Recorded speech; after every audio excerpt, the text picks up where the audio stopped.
La salle d'audience bourdonnait d'une énergie oppressante. Tous les regards rivés sur le jeune homme qui se tenait seul à la barre des accusés. Les mains de Michael Turner tremblaient légèrement, tandis qu'il ajustait les poignets de sa chemise bon marché et froissée, qui contrastait fortement avec les costumes élégants qui l'entouraient.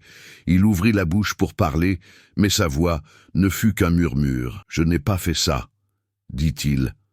Personne ne l'écouta. Dans la foule, une femme pleurait silencieusement, serrant contre elle une photo de Jessica Monroe, la jeune fille dont la vie avait pris fin dans une tragédie. Les avocats de l'accusation souriaient avec assurance, leur dossier reposant sur des preuves circonstancielles fragiles que personne ne semblait disposé à remettre en question.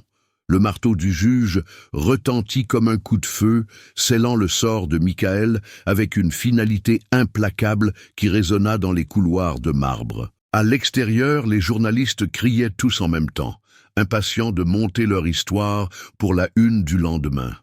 À l'intérieur, le monde de Michael s'écroulait au ralenti. Il se retourna et croisa brièvement le regard embué d'Emily Sanders depuis la tribune, un moment fugace de connexion humaine avant d'être emmené. Mais enfoui dans un coin poussiéreux de la salle des pièces à conviction, caché et ignoré, se trouvait un simple dossier qui aurait pu tout changer. Si seulement quelqu'un avait pris la peine de le trouver à temps. Avant de plonger plus profondément dans l'incroyable parcours de Michael, n'oubliez pas de vous abonner et d'activer la cloche de notification. Rejoignez une communauté qui croit que chaque histoire compte et que chaque vérité mérite d'être entendue. Ne manquez pas nos révélations hebdomadaires sur des affaires réelles qui remettront en question tout ce que vous croyez savoir. Michael Turner n'avait jamais été du genre à attirer l'attention. À 27 ans, il menait une vie tranquille, faite de routines et de rêves modestes, dans la ville endormie de Brookhaven, où le changement était lent et la méfiance facile. Chaque matin, à 6h30 précise, Michael ouvrait les portes du Weller's Market, une petite épicerie où il travaillait depuis son adolescence. Les habitants le connaissaient comme un jeune homme poli, fiable et presque timide, qui préférait écouter plutôt que parler, et se perdait souvent en rangeant les boîtes de conserve en rangées parfaites. Sa vie en dehors du travail était encore plus tranquille. Michael vivait seul dans un appartement d'une chambre au-dessus d'une vieille quincaillerie qu'il partageait avec Max, un chien de race Golden Retriever qu'il avait sauvé d'un refuge 3 ans plus tôt. Ses soirées étaient simples, repas au micro-ondes, rediffusion de séries policières et sessions d'études tardives à la table de la cuisine, où il se plongeait dans d'épais manuels sur la justice pénale. Michael rêvait de devenir avocat un jour, non pas pour la gloire, mais pour défendre ceux dont personne ne croyait en la cause. Ironiquement, c'est sa propre voix qui ne serait pas entendue lorsqu'il en aurait le plus besoin. Il n'était toutefois pas tout à fait seul. Emily Sanders était l'amie de Michael depuis le lycée, l'une des rares personnes qui le voyaient vraiment. Elle le décrivait comme le genre de gars qui réparerait votre pneu crevé sous une pluie battante sans jamais rien demander en retour. Emily l'entraînait souvent aux événements caritatifs de la ville, le poussant à sortir de sa coquille même lorsqu'il résistait. Leur lien était discret mais solide, tissé au fil des années, des discussions tardives, des occasions manquées et des espoirs tacites. Pour un observateur occasionnel, la vie de Michael pouvait sembler banale, voire ennuyeuse.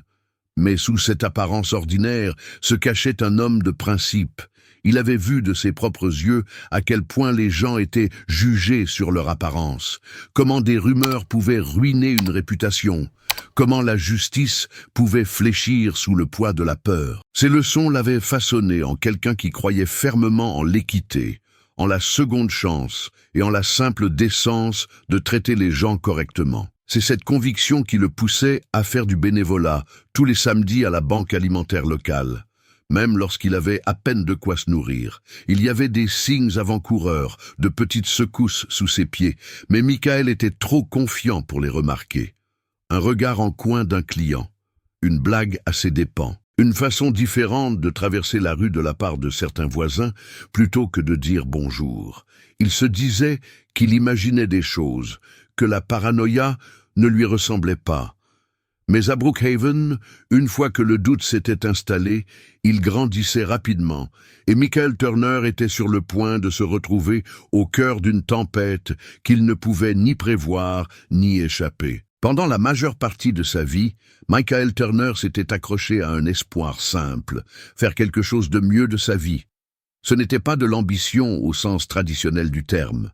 Michael ne rêvait pas de voiture tape à l'œil ou d'une grande maison en ville. Ce qu'il voulait, c'était une vie plus calme, plus personnelle. Il voulait compter, faire quelque chose de suffisamment bien pour que lorsque les gens prononçaient son nom, il le faisait avec respect et non avec suspicion ou pitié. Pendant des années, ce rêve avait pris une forme très précise. Il deviendrait avocat. Pas le genre d'avocat qui fait la une des journaux, mais celui qui défend les oubliés, les marginalisés, les injustement accusés. L'ironie de la situation entra plus tard tous ceux qui l'ont connu. Après de longues journées de travail au Weller's Market, il passait ses soirées plongées dans des manuels empruntés à la bibliothèque délabrée de la ville. Michael aimait le droit. Non pas parce qu'il lui faisait confiance, mais parce qu'il croyait qu'il pouvait être digne de confiance si les bonnes personnes le rendaient responsable. Il croyait en l'équité, en la justice, même s'il était difficile de trouver des exemples de l'une ou l'autre dans le monde qui l'entourait. L'argent était le plus grand obstacle. Les frais de scolarité étaient écrasants, et même avec des bourses, la dette serait suffocante. Michael n'avait pas peur du travail acharné.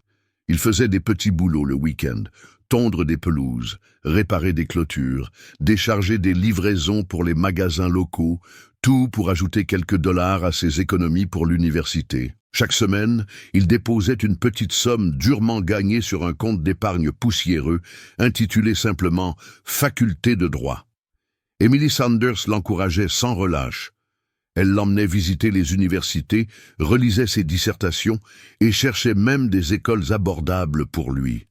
Parfois, devant un café tiède, dans le restaurant où il passait d'innombrables samedis matins, Émilie se penchait vers lui et lui disait « Tu vas t'en sortir, Michael. Tu vas changer des vies. » Et pendant un moment, il la croyait. Mais Brookhaven n'était pas le genre de ville qui encourageait à s'évader. C'était un endroit où les gens restaient dans leur coin, menaient la vie qu'on attendait d'eux et en voulaient secrètement à ceux qui osaient rêver plus grand. Michael essayait d'ignorer les murmures, les blagues sarcastiques sur le grand Turner qui se croyait trop bien pour le Weller's Market. Il se disait que les gens se moquaient seulement de ce qu'ils ne comprenaient pas. Mais le poids de leur scepticisme était lourd. Un matin d'automne, Michael envoya sa candidature à la faculté de droit de l'Université de Caroline du Nord. C'était comme jeter un message dans une bouteille et la lancer dans une mer immense et indifférente. Lorsque la lettre d'acceptation arriva 6 semaines plus tard, Michael la fixa longuement avant d'oser l'ouvrir. Il était admis, sous réserve de l'obtention d'une aide financière. Mais admis. Il plia soigneusement la lettre, la glissa dans le tiroir de son bureau et resta assis, stupéfait pendant des heures. Ce soir-là, Émilie et lui célébrèrent leur réussite avec une pizza bon marché et du champagne acheté dans un magasin à $1. Pour la première fois de sa vie, Michael se permit d'imaginer un avenir qui n'était pas défini par des limites, mais par des possibilités. Les murs de son petit appartement semblaient s'agrandir, l'air semblait plus léger. Il osa croire que peut-être, juste peut-être, l'univers avait enfin décidé de lui donner une chance. Mais la vie à Brookhaven n'en avait pas fini avec Michael Turner. Pas encore. Le meurtre de Jessica Monroe eut lieu 3 semaines plus tard. Jessica était une étoile montante de la communauté, une étudiante de première année revenue chez elle pour les vacances, appréciée pour son travail bénévole et son rire contagieux. Sa mort provoqua une onde de choc à Brookhaven, et la demande d'une justice rapide fut immédiate et impitoyable. Les gens étaient effrayés, en colère et désespérés de trouver quelqu'un à blâmer. Michael, timide et maladroit en société, avec peu de relations et encore moins d'alibi, se retrouva rapidement dans le collimateur des soupçons. Au début, il ne s'en rendit pas compte. Il y avait des chuchotements dans son dos, au supermarché, des clients évitaient sa caisse, Même ses vieux amis traversèrent la rue pour éviter son regard. Emily l'avertit gentiment que la ville cherchait un bouc émissaire. Michael, toujours optimiste, en rit. « Laisse-les parler », disait-il. « Je n'ai rien à cacher. » Il le croyait sincèrement. Il croyait que la vérité le protégerait. Il ne se doutait pas à quel point il se trompait. Tout a commencé par une rumeur, petite, presque imperceptible, comme une fissure dans un pare-brise. Un voisin a mentionné avoir vu Michael marcher près du parc le soir de la disparition de Jessica Monroe. Un autre a affirmé qu'il avait toujours l'air bizarre, trop calme, trop renfermé. Il ne fallut pas longtemps pour que ces fragments de paranoïa se transforment en quelque chose de bien plus dangereux. Dans une ville aussi tendue que Brookhaven, la peur se propageait plus vite que les faits. Un après-midi, des détectives arrivèrent au Wellers Market et prirent Michael à part sous le regard curieux des clients et de ses collègues. Ils lui posèrent d'abord quelques questions. Où était-il la nuit où Jessica avait été tuée? Lui avait-il déjà parlé? Savait-il quelque chose? Michael répondit calmement, avec assurance, convaincu que l'honnêteté le protégerait. Il n'avait pas d'alibi parfait. Il était seul chez lui en train d'étudier, et personne ne pouvait corroborer son histoire à part Max, son chien. En quelques jours, Michael remarqua un changement. Les clients ne lui souriaient plus. Son patron, M. Weller, commença à lui donner moins d'heures, prétextant que les affaires étaient calmes. Emily était la seule à rester fidèle, prenant de ses nouvelles tous les jours et le rassurant en lui disant que ce n'était que temporaire. Michael voulait la croire, mais le doute s'était déjà installé dans l'esprit des habitants de la ville et il grandissait. La police a construit un récit qui, à première vue, semblait imparable. Le corps de Jessica avait été retrouvé près d'un sentier où Michael promenait parfois Max. Une caméra de sécurité, située à 2 pâtés de maison, avait filmé une silhouette vêtue d'un sweat à capuche sombre le soir du meurtre. Michael possédait un sweat de ce type. Peu importait que la moitié de la ville en ait un aussi. Ce qui comptait, c'était que cela correspondait à l'histoire que les gens voulaient croire. Un mandat de perquisition a été délivré pour l'appartement de Michael. La police a fouillé ses affaires, saisissant son ordinateur, ses vêtements et même la laisse de Max. Ils n'ont rien trouvé de compromettant. Mais dans l'opinion publique, l'innocence n'était pas convaincante, contrairement au drame. Les gros titres des journaux locaux ont fait la une avec le visage de Michael, le qualifiant de « personne d'intérêt ». La légende aurait tout aussi bien pu dire « coupable ». Le coup dur est venu lorsqu'un ancien collègue, désespéré d'attirer l'attention, a déclaré aux journalistes que Michael s'était un jour mis en colère lorsqu'une cliente l'avait accusé de lui avoir rendu trop de monnaie. Il disait qu'il avait mauvais caractère, affirmait le collègue. Il disait qu'il pouvait s'emporter. Michael avait du mal à reconnaître le portrait qui était dressé de lui. Il n'était pas violent, il n'était pas cruel. Mais chaque demi-vérité et chaque anecdote exagérée ajoutaient des touches à une image qu'il ne pouvait effacer. La peur empoisonnait tout. Les voisins qui lui faisaient autrefois signe de la main traversaient désormais la rue. Les parents serraient leurs enfants contre eux lorsqu'ils passaient. Son propriétaire avait collé un avis d'expulsion sur sa porte, invoquant le malaise de la communauté comme raison. Même Wellers Market, qui avait été son refuge pendant 10 ans, l'avait licencié. Michael se tenait dans l'appartement vide, fixant les murs nus, se sentant comme un fantôme dans une vie qui lui avait été volée. Emily le supplia de quitter la ville, de rester avec sa famille dans un autre état, jusqu'à ce que les choses se calment. Mais Michael refusa. Fuir ne ferait que le rendre coupable. Il resterait, affronterait les accusations, prouverait son innocence. Il avait foi en la loi, en la vérité, en la bonté fondamentale des gens. Cette foi allait causer sa perte. 2 semaines après les funérailles de Jessica Monroe, Michael fut officiellement arrêté. L'accusation, meurtre au 1er degré. Les preuves étaient risibles, une vidéo granuleuse, un sweat à capuche, quelques murmures assemblés par désespoir. Mais cela suffisait. Le public avait besoin d'un méchant. La police avait besoin d'une condamnation, et Michael Turner, le Michael calme et maladroit, était une cible facile. Alors que les menottes se refermaient sur ses poignets, il aperçut le visage d'Emily dans la foule, la bouche tremblante d'une protestation silencieuse. Il essaya de soutenir son regard, de s'ancrer contre la vague montante de peur et de trahison. Mais même la foi d'Emily ne pouvait le protéger de ce qui l'attendait. Michael Turner avait passé sa vie à croire que si l'on travaillait dur et que l'on faisait ce qu'il fallait, le monde serait juste. Il était sur le point d'apprendre à quel point il s'était trompé. Le matin du procès de Michael Turner était plus lourd que tous les jours précédents.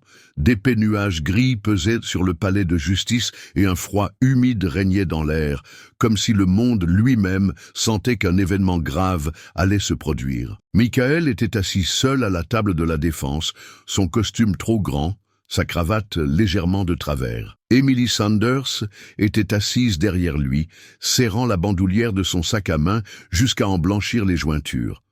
Le procureur Robert Mills prononça son exposé introductif avec toute la subtilité d'un coup de marteau. Il dépeignit Michael comme un solitaire, un marginal, quelqu'un qui cachait une rage qui avait fini par exploser en violence. Michael Turner, déclara Mills au jury, n'est pas l'homme qu'il prétendait être.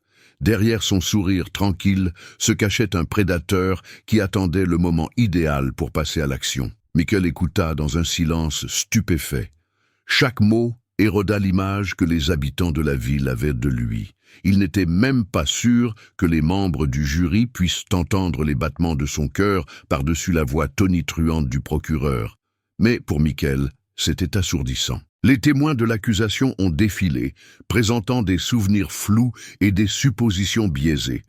Un employé de station-service a témoigné que Michael passait souvent tard le soir, laissant entendre que ses habitudes avaient quelque chose de sinistre. Une ancienne camarade de classe a déclaré que Michael lui donnait une impression bizarre au lycée. Rien de tout cela ne constituait une preuve tangible, mais ce n'était pas nécessaire. À Brookhaven, la peur et la familiarité étaient plus fortes que les faits. L'avocat commis d'office de Michael, un homme fatigué nommé Carl Denton, ne fit guère d'efforts pour contrer le récit.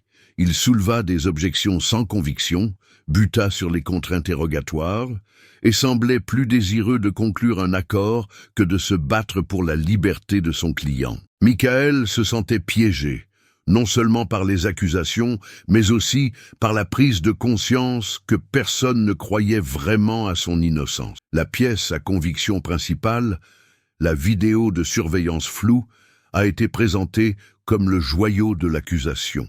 La silhouette sur la vidéo était indistincte, son visage obscurci par la faible luminosité et la distance. Pourtant, le sweat à capuche ressemblait à celui que Michael possédait. Cela a suffi à Mills. Cela a suffi à la plupart des gens. Pendant la pause, Michael a aperçu son reflet dans la vitre du tribunal.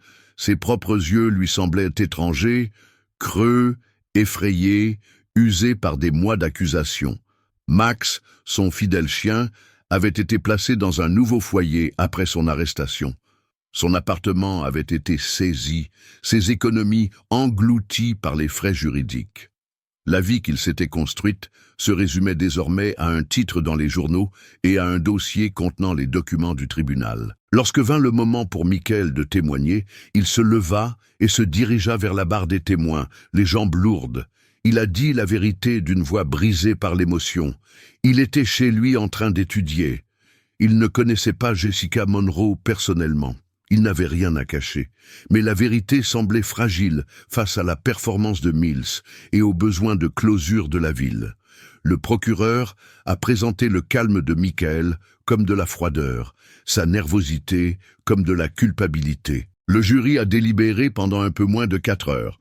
À leur retour, l'atmosphère dans la salle d'audience semblait s'être alourdie.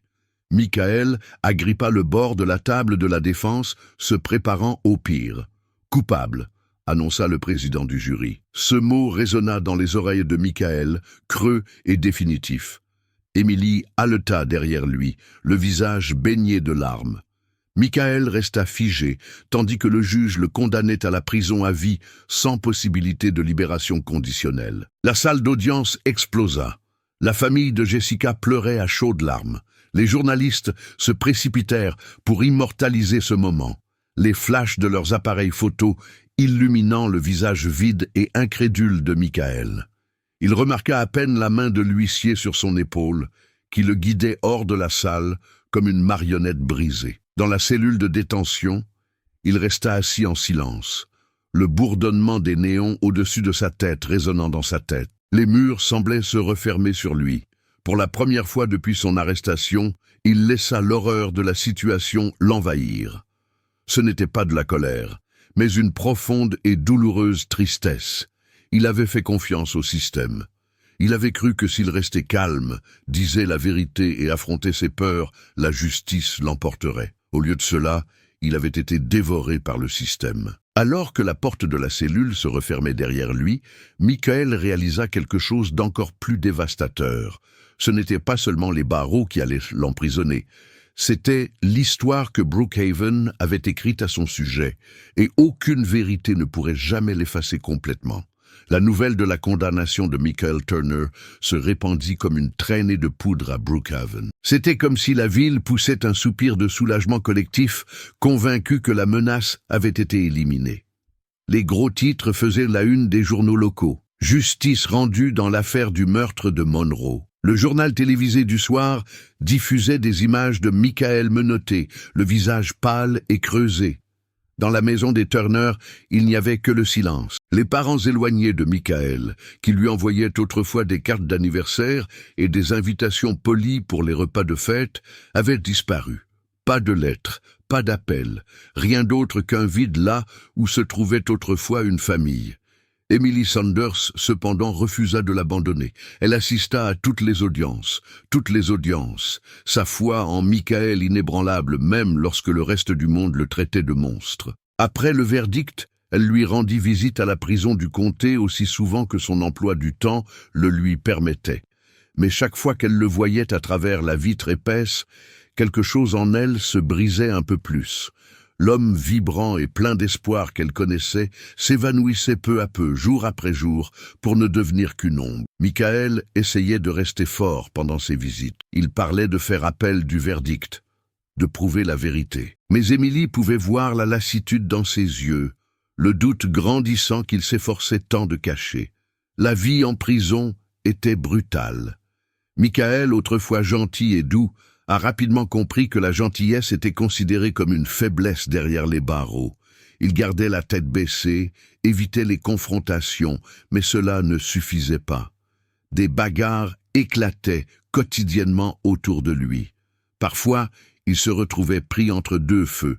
Parfois, il était la cible. Chaque cicatrice qu'il gagnait entre ses murs lui rappelait que le système ne s'était pas contenté de lui voler sa liberté, mais qu'il essayait activement d'effacer son identité. Les agents pénitentiaires n'étaient guère mieux. Pour eux, Michael n'était qu'un numéro parmi d'autres. Ses protestations d'innocence tombaient dans l'oreille d'un sourd. Un gardien en particulier semblait prendre un malin plaisir à lui rappeler jour après jour que tout le monde est innocent ici, petit. Le temps passait différemment à l'intérieur. Les semaines se confondaient avec les mois avec les années. Michael marquait les jours sur un petit calendrier collé au mur de sa minuscule cellule, chaque X étant un cri silencieux pour la vie qu'il avait autrefois. À Brookhaven, la vie continuait sans lui. Les parents de Jessica Monroe se sont engagés dans la défense des droits des victimes, participant à des talk-shows et réclamant des peines plus sévères pour les auteurs de crimes violents. Ils n'ont jamais mentionné Michael par son nom, mais le message était clair. Il est devenu un exemple à ne pas suivre, un avertissement murmuré aux jeunes filles rentrant seules chez elles. Le Wellers Market, qui était autrefois la deuxième maison de Michael, a changé de propriétaire. La nouvelle direction a repeint les murs et remplacé la clochette familière au-dessus de la porte. C'était comme si Michael Turner n'avait jamais existé. La ville célébrait les fêtes, organisait des défilés et reprenait son rythme habituel, sans se soucier de l'homme qui croupissait derrière les barreaux parce qu'elle avait besoin d'un bouc émissaire. Emily a essayé de se battre pour lui, organisant des collectes de fonds, parlant à tous ceux qui voulaient bien l'écouter, mais la plupart du temps, on lui claquait la porte au nez. Les gens ne voulaient pas revenir sur l'affaire. Ils voulaient l'enterrer, tout comme Jessica. La santé de Michael commença à se détériorer. Des années de stress, de mauvaise alimentation et de peur constante avaient fait des ravages. Il souffrait de migraines chroniques, d'ulcères à l'estomac et d'une toux persistante que les médecins de la prison ne prenaient pas au sérieux. Le jeune homme dynamique qui rêvait de devenir avocat était en train de disparaître, remplacé par quelqu'un qu'Emily reconnaissait à peine. Un soir, pendant un hiver particulièrement rigoureux, Emily s'assit en face de lui pendant les heures de visite. Il semblait plus petit, courbé sous le poids de chaînes invisibles. « Je continue de me battre, Michael, » dit-elle, les larmes aux yeux. Il sourit faiblement, les coins de sa bouche à peine relevés. « Je le sais, » murmura-t-il. « Mais il est peut-être temps d'arrêter. Peut-être que c'est ainsi que les choses doivent se passer. » Ces mots la brisèrent. Elle quitta la prison ce soir-là avec une détermination renforcée par le chagrin. Si Michael avait abandonné, elle ne le ferait pas encore. Mais au fond d'elle-même, même Emily connaissait la vérité. Le mal était déjà fait, même si son nom était blanchi, même si le véritable meurtrier était retrouvé, Michael Turner ne retrouverait jamais ses années perdues. Il ne serait plus jamais l'homme qui croyait si fermement en l'équité et la justice. Dans un coin oublié du cimetière de Brookhaven, il y avait une petite parcelle réservée aux corps non réclamés. Michael se demandait parfois si c'était là qu'il finirait, un homme effacé, réduit à une simple note de bas de page dans une ville désespérée d'oublier ses propres échecs. Et au final, c'était peut-être là le châtiment le plus cruel, pas les barreaux, pas les coups, pas même la condamnation injuste. C'était d'être oublié. Si l'histoire de Michael vous touche déjà, que ce soit par la colère, la tristesse ou l'espoir, prenez un moment pour aimer cette vidéo et partagez vos réflexions dans les commentaires. Votre voix compte, tout comme la sienne. Ensemble, nous pouvons mettre en lumière des histoires qui ne devraient jamais être oubliées.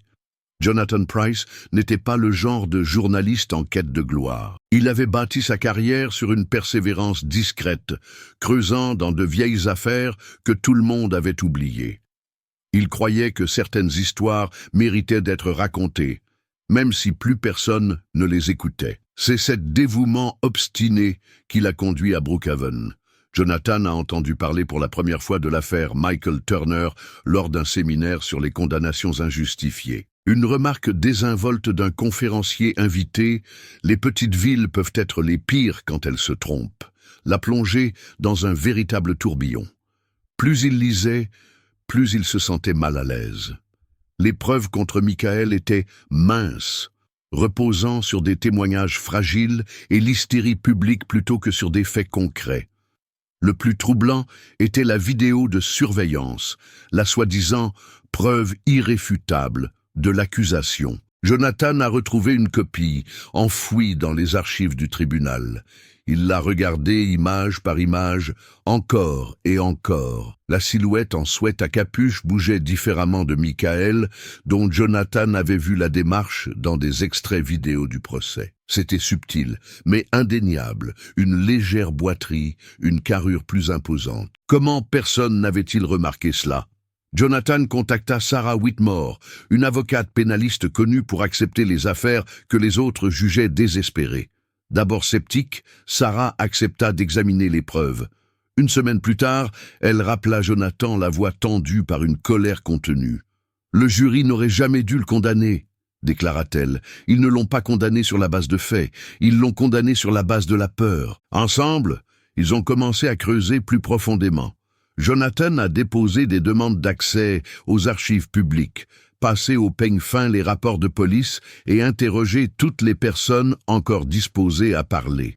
Ils ont découvert un ensemble de raccourcis et de négligences, des déclarations de témoins obtenues sous la contrainte, des pistes potentielles ignorées, des tests médico-légaux qui n'avaient jamais été correctement analysés. Le plus accablant était une note interne de la police que Jonathan avait découverte grâce à un lanceur d'alerte. Datée de 2 semaines seulement après la mort de Jessica Monroe, elle mentionnait un homme suspect vu près du parc, un homme qui correspondait étroitement à la silhouette de la vidéo de surveillance. Le rapport avait été discrètement enterré et n'avait jamais été présenté au procès de Michael.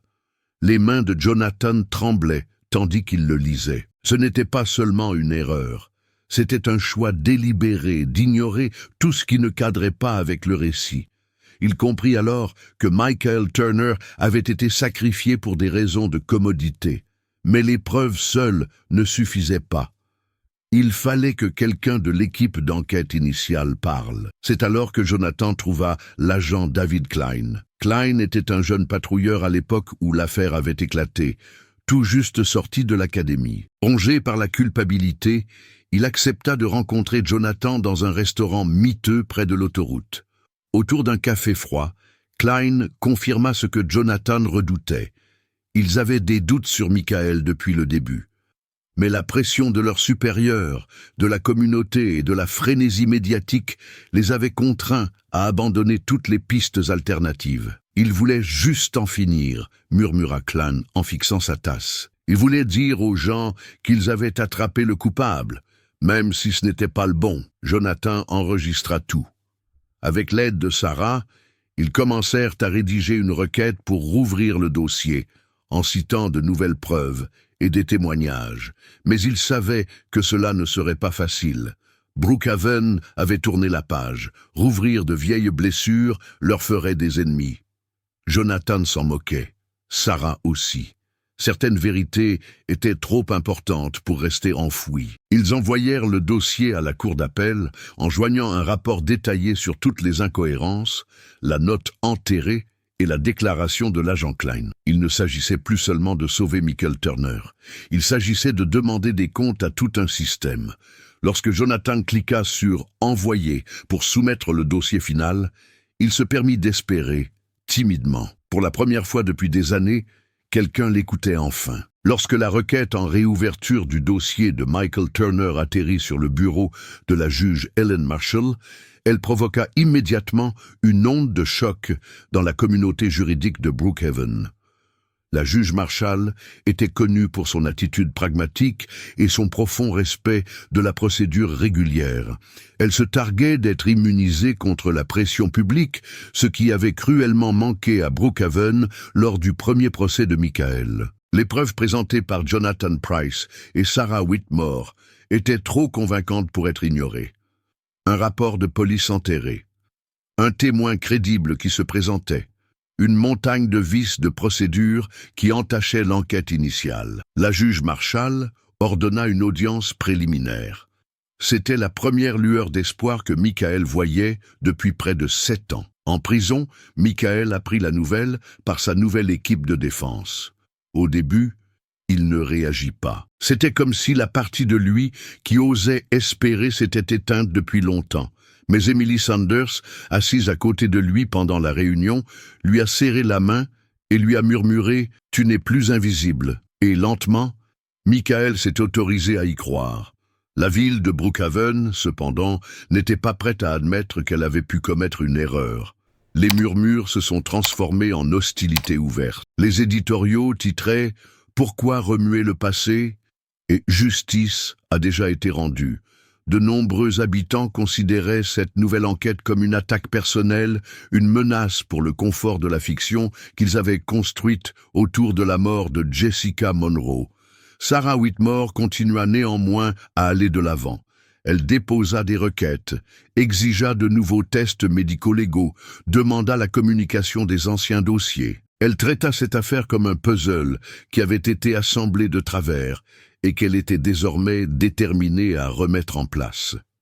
Jonathan Price, quant à lui, publia une série d'articles exposant les failles du procès initial. Ces articles étaient factuels mais accablants, dépeignant une communauté tellement désespérée de tourner la page qu'elle avait complètement abandonné toute notion d'équité.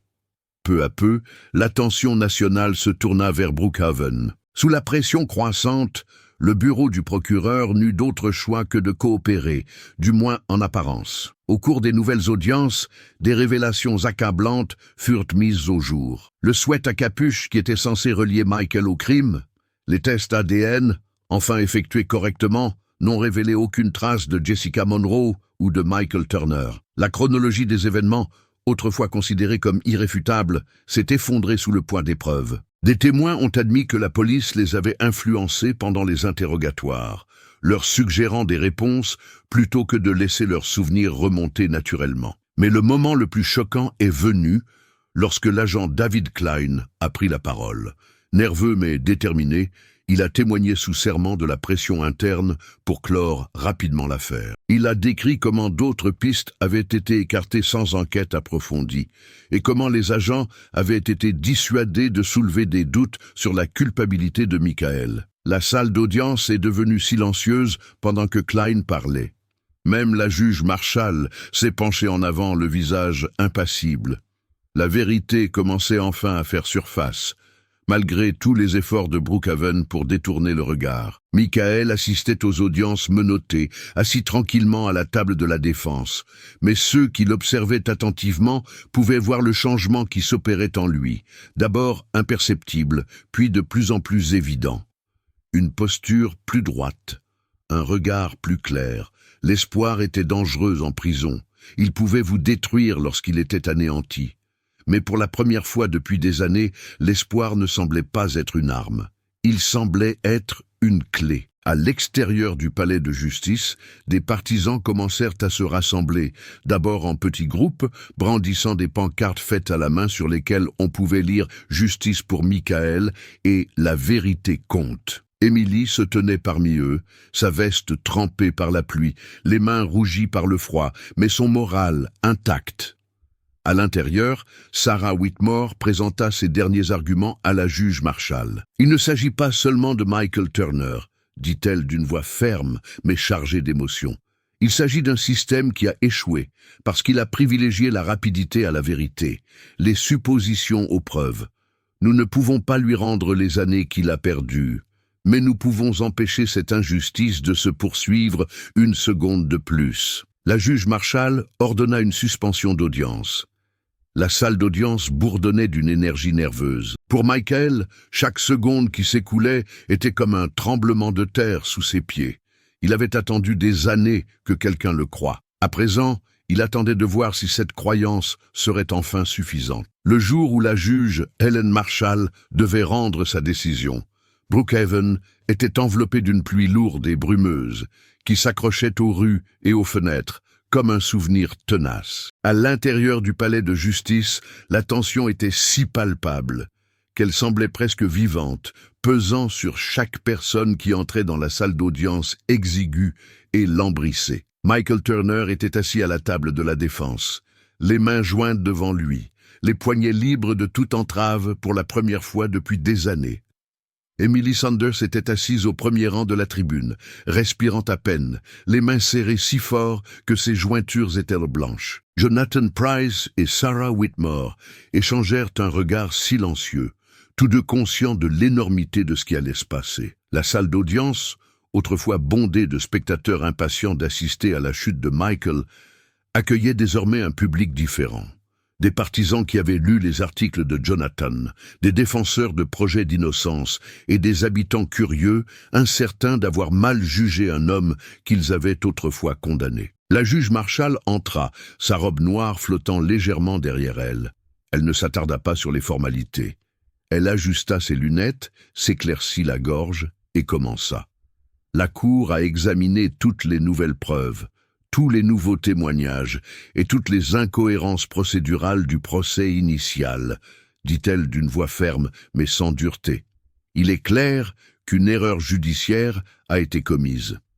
M. Turner n'a pas bénéficié d'un procès équitable. Compte tenu du poids des nouveaux éléments de preuve, cette cour n'a d'autre choix que d'annuler la condamnation et d'ordonner sa libération immédiate. Pendant un instant, personne ne bougea. Ces mots semblaient trop lourds, trop impossibles à assimiler d'un seul coup.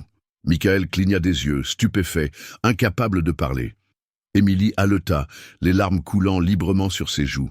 Sarah Whitmore expira, agrippant le bord de la table comme pour se stabiliser. Jonathan Pryce sourit pour la première fois depuis des semaines et griffonna un seul mot en haut de son bloc-notes, « liberté ». L'huissier s'avança pour déverrouiller le dernier symbole de l'emprisonnement de Michael, le bracelet autour de sa cheville. Il s'ouvrit dans un clic et tomba sur le sol avec un cliquetis métallique qui résonna plus fort que n'importe quel coup de marteau. Michael se leva lentement, les jambes tremblantes sous le poids du moment. Il se tourna vers la tribune où Emily s'était levée, les mains sur la bouche. Leurs regards se croisèrent à travers la salle d'audience et pendant une seconde, ils eurent l'impression que les murs s'écroulaient, ne laissant que d'eux et les années de douleur, d'espoir et de persévérance qui avaient conduit à ce moment fragile et magnifique. Il fit un pas en avant et Emily se précipita vers lui, jetant ses bras autour de ses épaules. Michael se figea pendant un instant, submergé par l'émotion, avant de la serrer dans ses bras avec une force intense et désespérée qu'il ne se savait pas encore capable de déployer.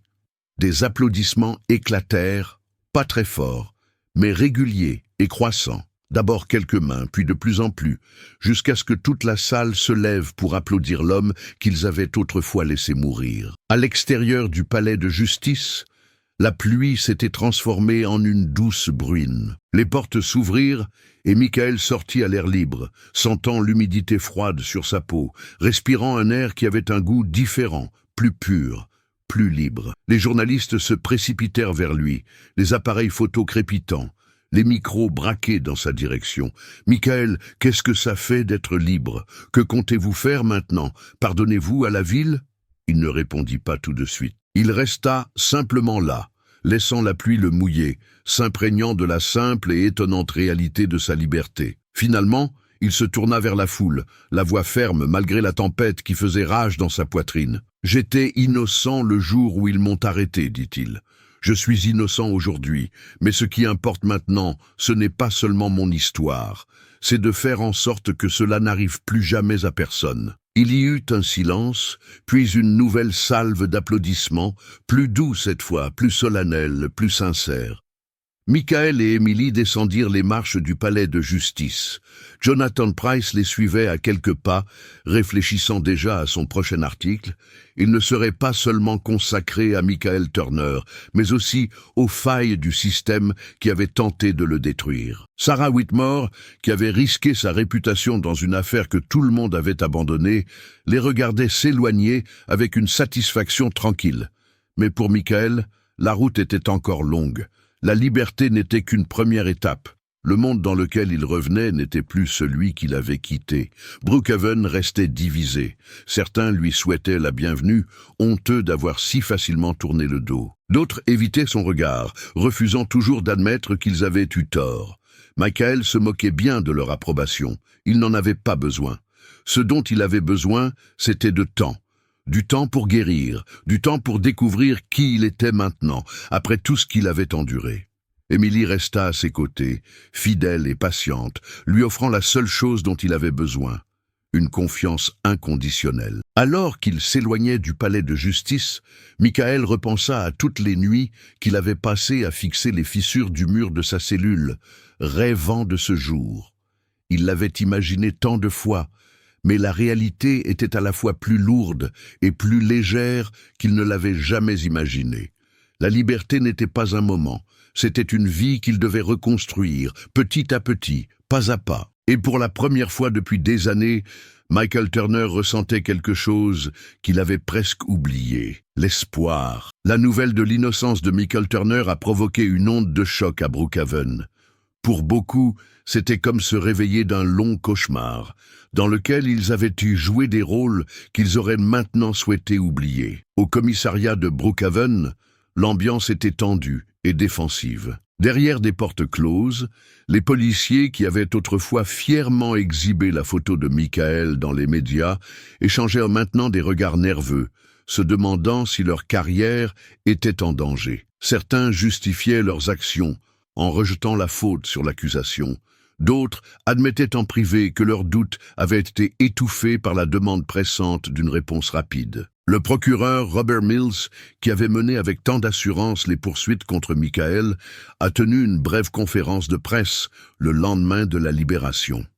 Son ton était mesuré, presque robotique. « Nous respectons la décision du tribunal », a-t-il déclaré. Nous soutenons le travail acharné de nos enquêteurs, mais nous reconnaissons que des erreurs ont été commises. C'était une excuse de politicien, soigneusement formulée, délibérément creuse. Il n'a exprimé aucun regret personnel, aucune reconnaissance de la vie qu'il avait contribué à détruire. La réaction du public était divisée en deux camps. Certains habitants de Brookhaven ont fait la queue devant le nouvel appartement temporaire de Michael pour lui laisser des cartes, des fleurs et des mots d'excuses. Des inconnus ont fait don de provisions, proposé de le conduire et même des offres d'emploi. D'autres, cependant, restaient obstinément attachés à leurs convictions initiales. Des théories du complot circulaient sur les forums en ligne. Michael aurait manipulé les nouvelles preuves, le véritable meurtrier aurait été protégé par des personnes extérieures, le système judiciaire aurait cédé au politiquement correct. Pour eux, reconnaître l'innocence de Michael signifiait reconnaître leur propre complicité.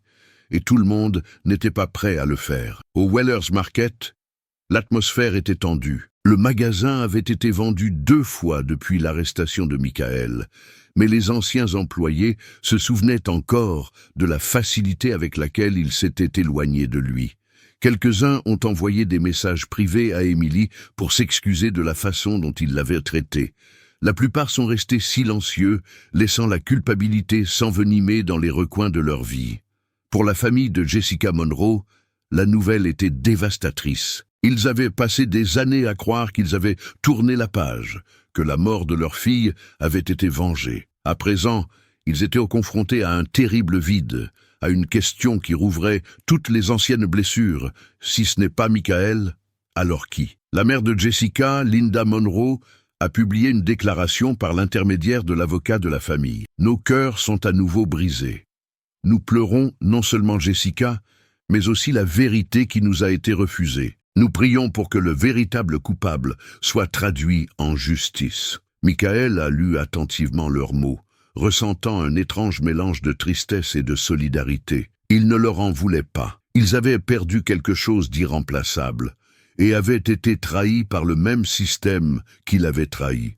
Pendant ce temps, les articles de Jonathan Price continuaient de retenir l'attention nationale. Il apparaissait dans des talk-shows, des émissions de radio, des podcasts, racontant l'histoire de Michael, dénonçant les défaillances de Brookhaven et réclamant des réformes plus larges du système pénal. Jonathan restait toutefois prudent. Il ne présentait jamais Michael comme une simple victime. Il soulignait la résilience de Michael, sa force tranquille, l'humanité qui avait survécu même lorsque tout le reste lui avait été enlevé. Sarah Whitmore voyait également sa notoriété grandir. D'autres personnes, injustement condamnées, la contactaient, espérant qu'elle puisse faire pour elle ce qu'elle avait fait pour Michael. Mais Sarah restait humble, refusant de se laisser griser par la célébrité.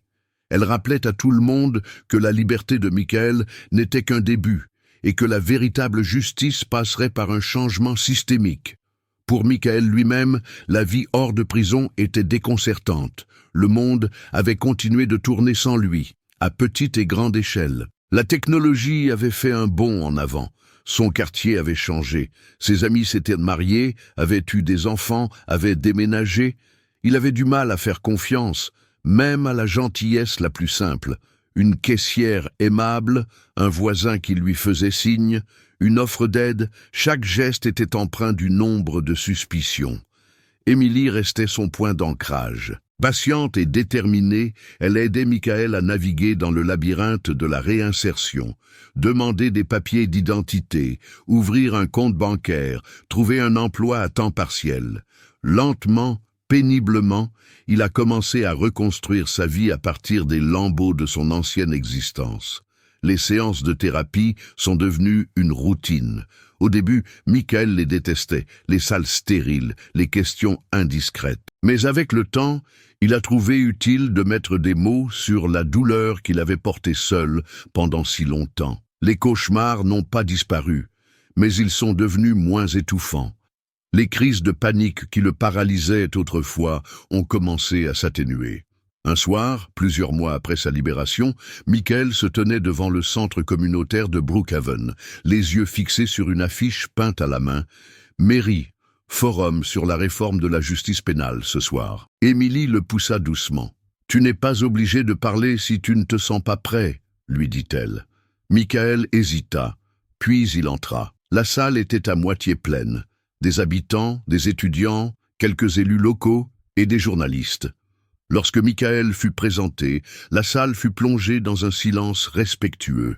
Il s'approcha lentement du micro, le cœur battant. « Avant, je croyais qu'il suffisait de dire la vérité », commença-t-il. Sa voix était ferme, même si ses mains tremblaient légèrement. « Je croyais que si vous étiez honnête et bon, le monde le verrait. Mais j'ai appris à mes dépens que la vérité seule ne l'emporte pas toujours sur la peur ou la haine. » Il fit une pause, scrutant les visages devant lui. « J'ai perdu 7 ans de ma vie parce que des gens ont préféré la peur aux faits, parce qu'il était plus facile de pointer du doigt que de poser des questions difficiles. Mais je ne suis pas ici ce soir pour demander votre sympathie. Je suis ici pour vous demander votre courage. Le courage de regarder de plus près, d'écouter plus attentivement, de vous rappeler que chaque personne que vous jugez à la hâte est un être humain, tout comme vous. » Les applaudissements qui suivirent furent d'abord timides, puis de plus en plus forts. Pour la première fois, Michael Turner n'était plus seulement un homme innocenté d'un crime qu'il n'avait pas commis. Il était une voix que Brookhaven ne pouvait plus faire taire, et peut-être, juste peut-être, était-ce là la véritable victoire. L'histoire de Michael Turner laissa à Brookhaven des blessures qui mettraient des années à cicatriser, si tant est qu'elles cicatrisent un jour. Dans le calme qui a suivi sa libération, la ville s'est retrouvée contrainte de faire un bilan longtemps attendu, non seulement avec le système judiciaire, mais aussi avec sa propre conscience. Les gens ont commencé à remettre en question les hypothèses qu'ils avaient autrefois acceptées sans hésitation.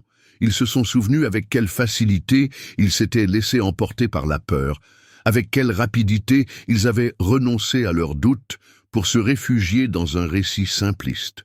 Le bien contre le mal, les coupables contre les innocents. Il était plus facile de croire que Michael était un monstre que d'accepter l'idée que les vrais monstres se cachent parfois derrière le silence collectif et une confiance mal placée. Les sermons à l'église parlaient des dangers de juger sans comprendre.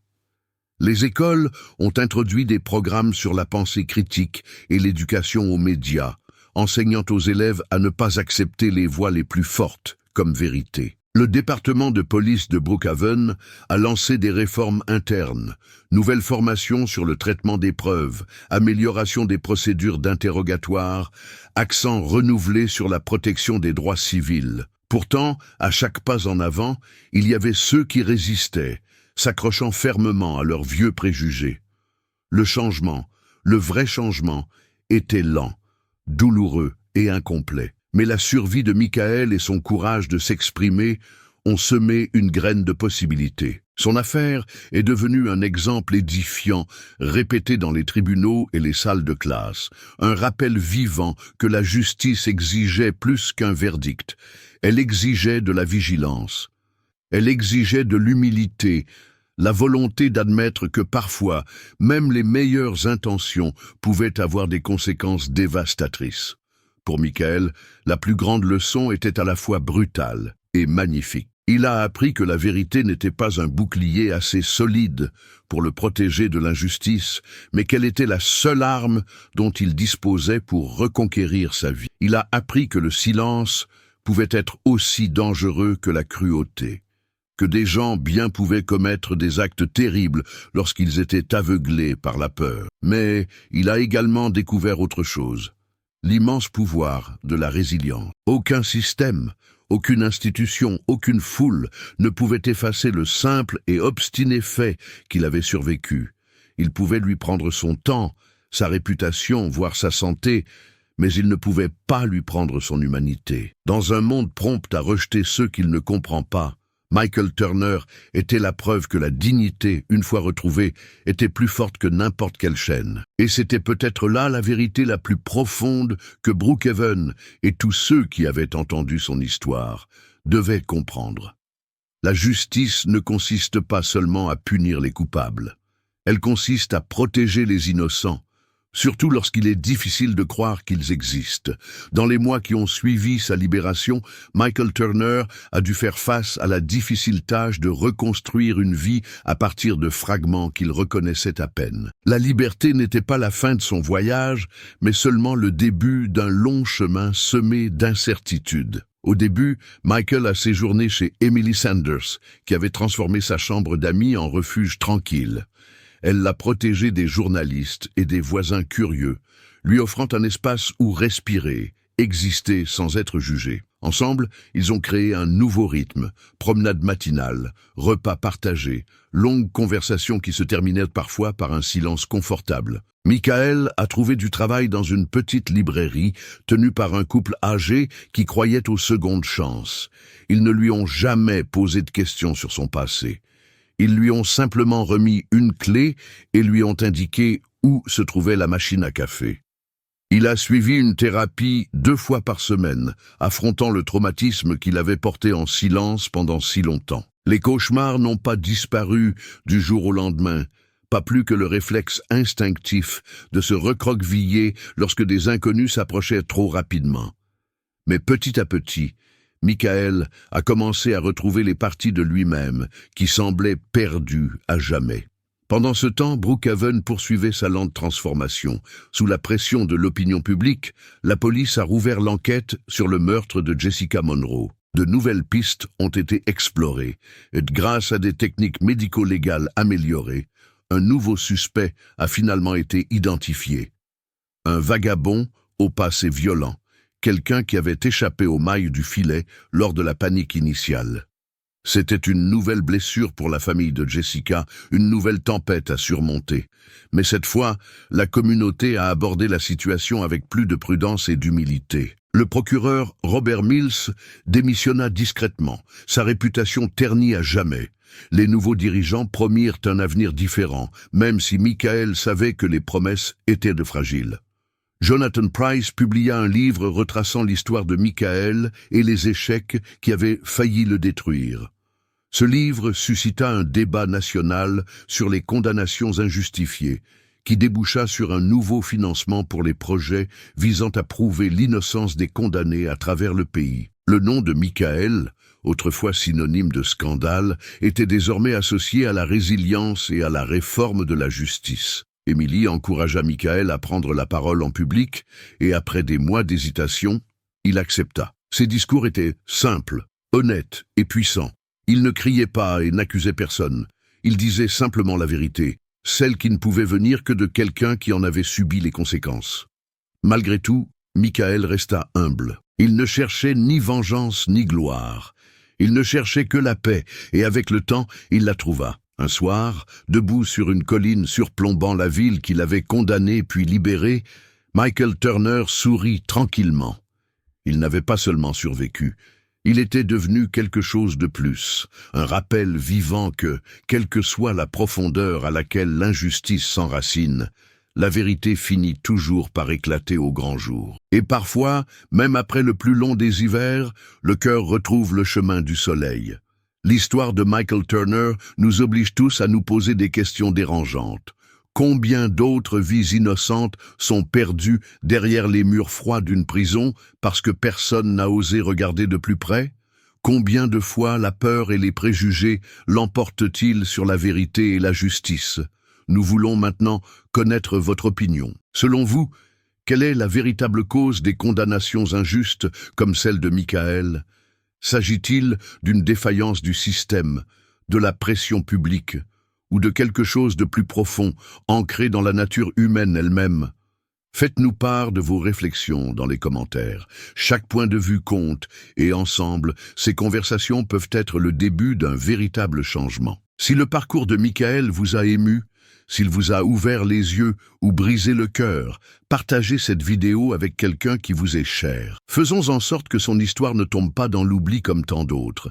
Et si vous ne l'avez pas encore fait, abonnez-vous à notre chaîne et activez la cloche de notification. Chaque semaine, nous vous proposons des histoires vraies qui nous interpellent, nous inspirent et nous rappellent que derrière chaque gros titre, il y a un être humain qui se bat pour être entendu.